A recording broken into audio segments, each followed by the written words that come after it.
So hello everyone, this is lecture 67 for the mathematical physics. In the last lecture we were discussing about the Bessel's function and we did up to here and we considered this all thing for the n is integer. Now let's see if n is non-integer, then what will be our value. So if n is non-integer, we represented by mu, then j mu x, that is Bessel's function, will be sigma j equal to 0 to infinity minus 1 to the power j 1 upon j factorial, and this is gamma mu plus j plus 1 x by 2 raised to the power mu plus 2j. So this will be your formula now for the non-integer values, and you must remember these properties for gamma. So it will be gamma n plus 1 equal to n gamma n if n is non-integer, and 1 upon 2 gamma will be under root pi, and gamma n plus 1 is n factorial. You already know this for the n is integer. So you must remember these formulas, and you must remember these results. So I am just telling you only those things which are required for the exam. So mu equal to 1 upon 2. So for the mu equal to 1 upon 2, you must remember this result. J1 upon 2x will be this. Means in just place of mu, we will write 1 upon 2. It will be 1 upon 2 plus 1 will give you 3 by 2 here. And it will be 1 upon 2 plus 2j and minus 1j. So this will be your formula. But this will resolve to these two results. So j1 upon 2x will be equal to under root 2 by pi x sin x. And j minus 1 upon 2x will be under root 2 by pi x cos x. So for particularly half, you must remember these results. Otherwise, you can calculate for them, and they will resolve to this result. You can try them, but you must remember them for the exam point of view. So that's it for the Bessel's function. Now there is one more important thing, that is the singular points for the second order ordinary differential equations.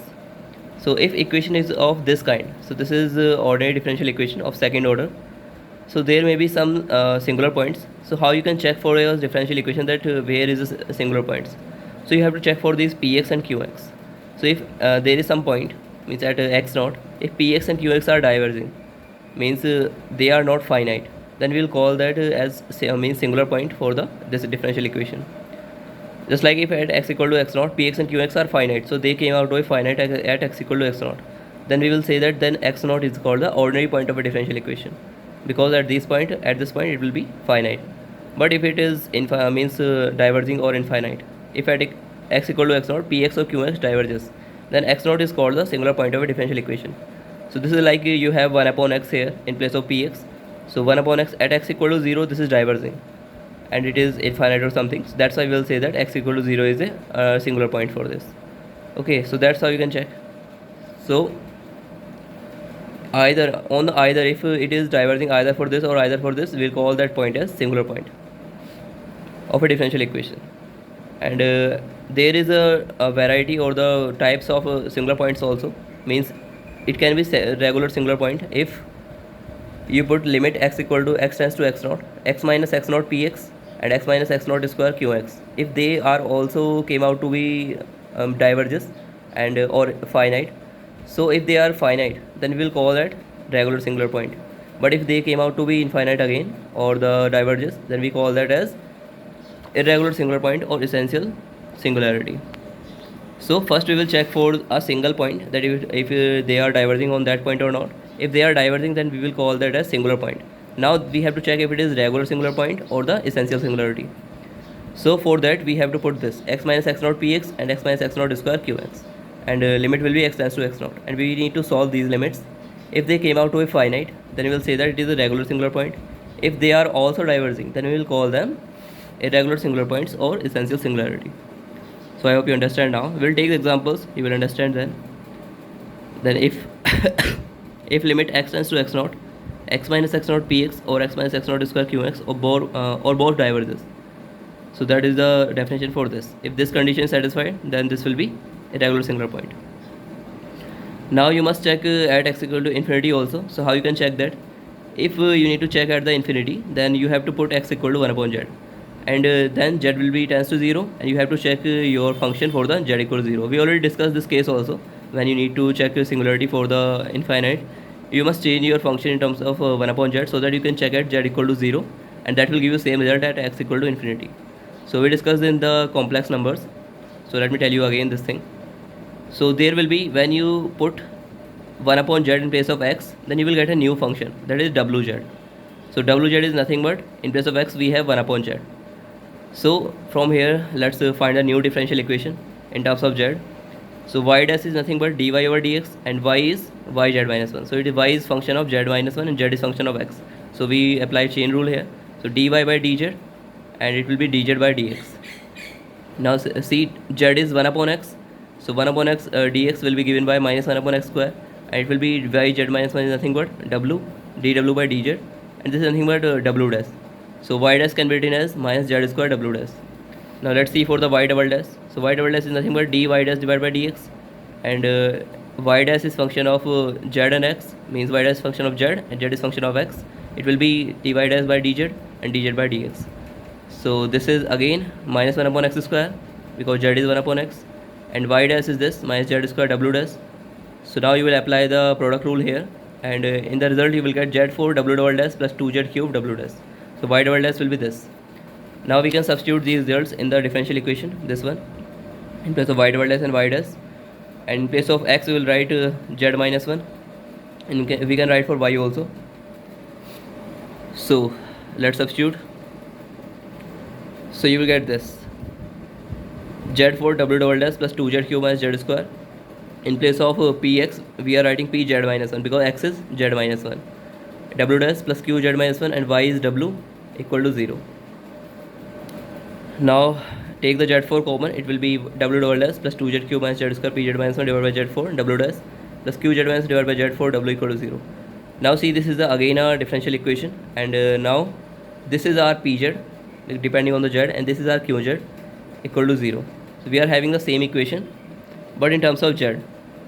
So now the same procedure we will apply to check if it is where is the regular points or the singular points. So for z equal to 0 you have to check for this. So if z equal to 0, they will came out, pz and qz came out to be finite, then we will call these this differential equation as or this point z equal to 0 as ordinary point. Okay, means at x equal to infinity this will be finite, we will call that. And if it is z equal to 0, this will pz and qz diverges, then we will call that singular point. Then we will check again the same thing, this one x minus x naught and x minus x naught square, it will be pz and qz. If they are also came out to be finite, then it will be only regular singular point. If they are came out to be diverges or the infinite, then that will be irregular singular point. So same procedure we will apply for this also, but this equation is particularly for z equal to 0 or x equal to infinite. So whatever result you will get for z equal to 0, that will be applicable in this differential equation at x equal to infinite. So remember this equation. Now you know pz and qz. Let's see some examples. So 1 minus x square y double dash minus 2x y dash plus n plus 1 y. So this is a legendary differential equation. So convert it into the known form, that is take this common, it will be minus 2xy 1 minus x square y dash plus n plus this. Now this is your px, this is your qx, and if we check them, then it will be 1 minus x square equal to 0, then it will be x will be plus minus 1.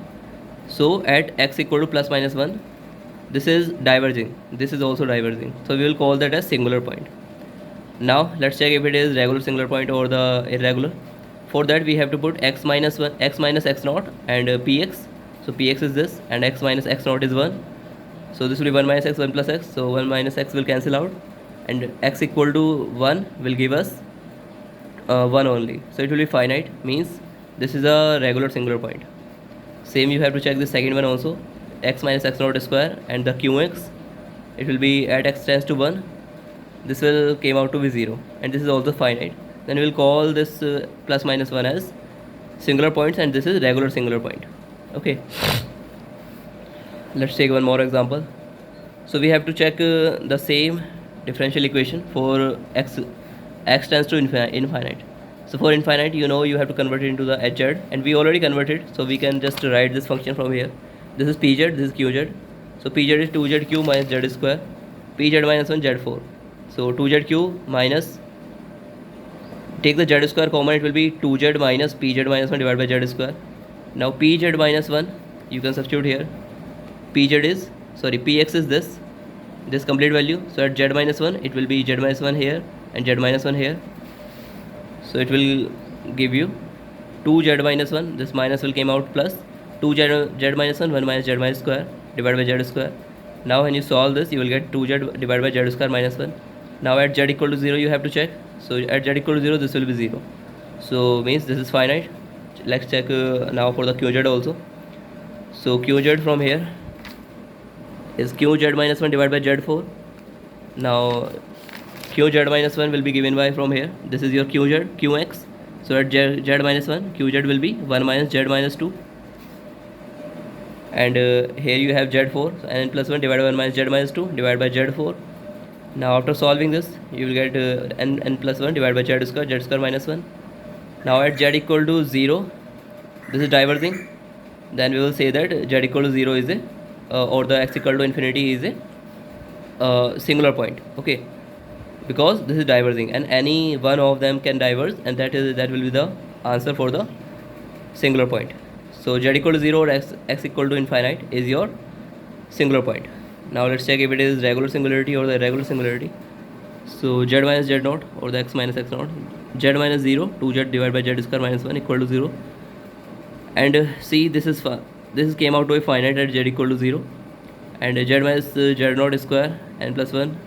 This is again z square will cancel out, and z equal to 0. This will be n plus 1 minus n plus 1, and that is again finite. So this z equal to 0 is a regular singularity, not the irregular, because they are finite. So I hope you understand this thing. So similarly, you can check for this differential equation also. Y double dash minus 2x y dash plus 2n y equal to 0. Here px is minus 2x and qx is 2n. Now see, this is finite for all the x points, and this is also finite. So we'll say that all the finite points are ordinary points. But we must check for the infinite also. So at x equal to infinite, we have to convert this into the z form. So x is 1 upon z, and pz, we already know that is 2z minus pz minus 1 divided by z square, and pz minus is what? Pz minus 1 will be minus 2, and in place of x we will write z minus 1, so it will be minus 2 z minus 1. So 2z minus 2 z minus 1 divided by z square. This will give you this result. Now we have to check for z tends to 0. So z tends to 0 will give us infinite value, means x equal to infinite is a singular point. Now let's check if it is what kind of singularity it is. And qz is 2n by z4, and z equal to 0, again this is infinite. So let's check another second one, z minus 0, and this is our pz. At z tends to 0, this is again infinite, and z minus 0 square and the qz. And at z equal to 0, this is again infinite, means it's a x tends to infinite or z tends to 0 is a irregular singular point. Okay, so means this equation is have ordinary points for all the finite points, but at x tends to infinite, this will have a singularity. Okay, so same you can check for the Hermite polynomial and the Bessel's also. So we'll end our lecture today here. Thank you everyone.